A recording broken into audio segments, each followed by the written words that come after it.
Ja, op 7 augustus is het dan zover. De profronde van Nederland die zal gaan finishen hier in Venray. En dat alles is mogelijk gemaakt door de stichting Wielerpromotie Venray. En namens die stichting zit hier aan tafel Maurice Amban. Welkom Maurice.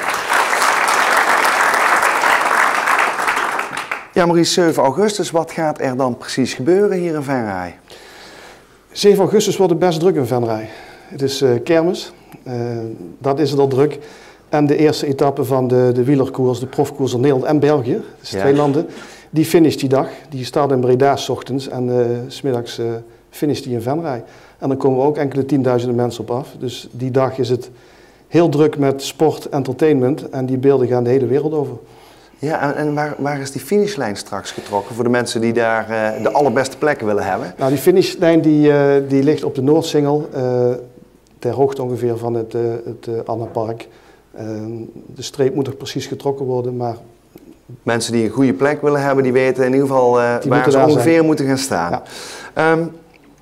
Hoe komen de renners die dag Venray binnen? Want er is inderdaad ook kermis, dus dat is denk ik nog wel een hele uitdaging voor jullie om dat allemaal goed te organiseren. Ja, nou het had onze sterke voorkeur om het op de maandag te doen, omdat er dan gewoon in Venray heel veel te doen is.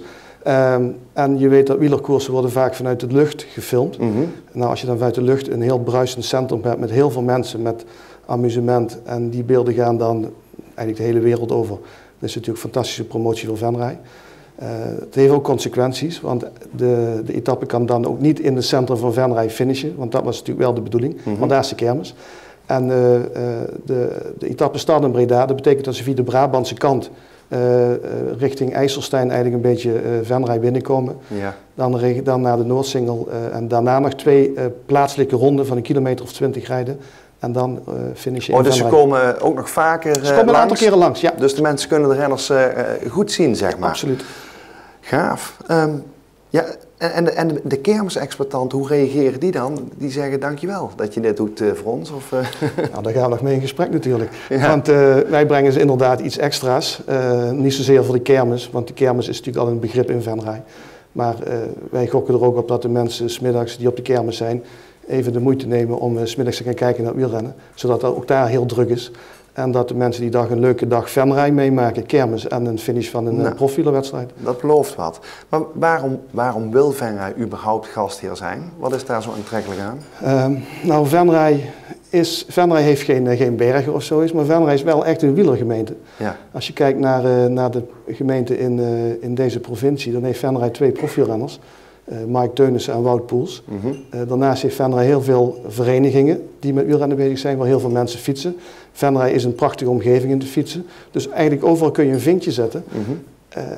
Waarom dat zoiets in Venray zou moeten plaatsvinden. Dat is inmiddels 20 jaar geleden dat de laatste keer het profielrennen in Venray is geweest. En dat werd eigenlijk alweer eens tijd, zeker als je 2 profielrenners in je gemeente hebt. Ja, want dat betekent ook dat dit jaar finisht men hier in Venray. Maar volgens mij de komende 2 jaar betekent dat Venray ook nog een rol gaat spelen. Het is onze wens om ook in 2018 en 2019 dezelfde profkoers in Venray te hebben. 2018 met een tijdrit en in 2019 hopelijk als de start. Dus dat je op zondagavond de ploegenpresentatie hebt. En dat op maandag de koers in Venray van start gaat. Aha, nou spannend. Maar het hosten van zo'n etappe, in ieder geval dit jaar, dat kost veel geld, heb ik gelezen. Hoe komen jullie daaraan?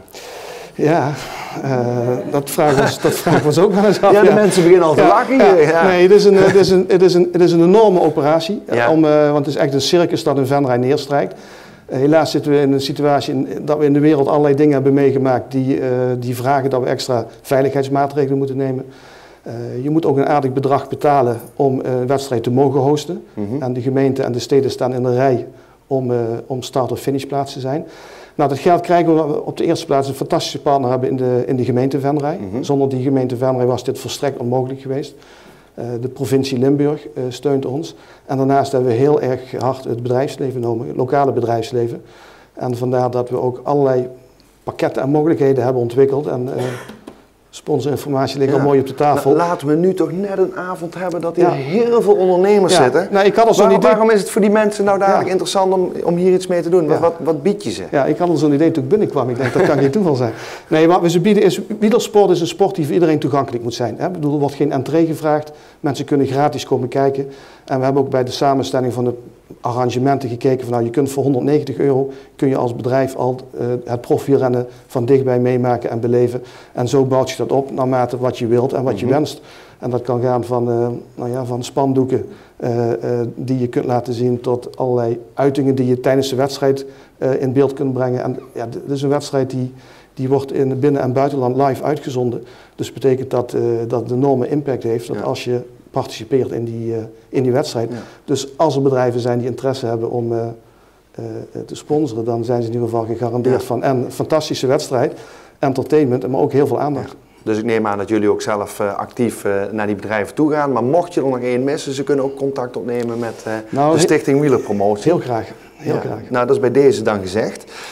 Maar behalve geld hebben jullie ook nog gewoon handjes nodig. Want ja, er moet van alles gedaan worden op die dag. Hoe ga je dat organiseren? Waar haal je die mensen vandaan? Nou, om je een beeld te geven, de plaatselijke omloop die is 21 kilometer.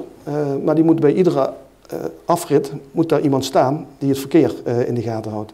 Op de belangrijke punten zijn dat mensen die daarvoor gecertificeerd zijn. Maar je hebt natuurlijk heel veel mensen nodig die ons meehelpen om in ieder geval het parcours veilig te maken. Maar je hebt ook bij de finish heb je heel veel handjes nodig. We zijn druk bezig om allerlei mensen te vragen of ze ons mee willen helpen.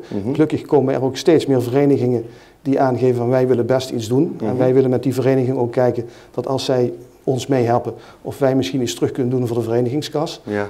Zo kun je elkaar helpen.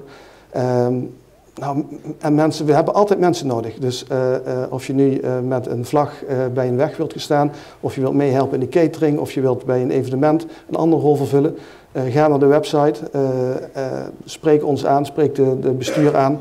Er zijn mogelijkheden genoeg en we kunnen ieder helpend handje kunnen we gebruiken. Nou, geweldig. Nou, ik denk dat na deze uitzending dat hopelijk heel veel van die taken weg zijn, dat ze vervuld worden. En dat het een geweldige dag mag worden op 7 augustus. Dat wordt het zeker. Goed zo. Dankjewel, Maurice. Oké.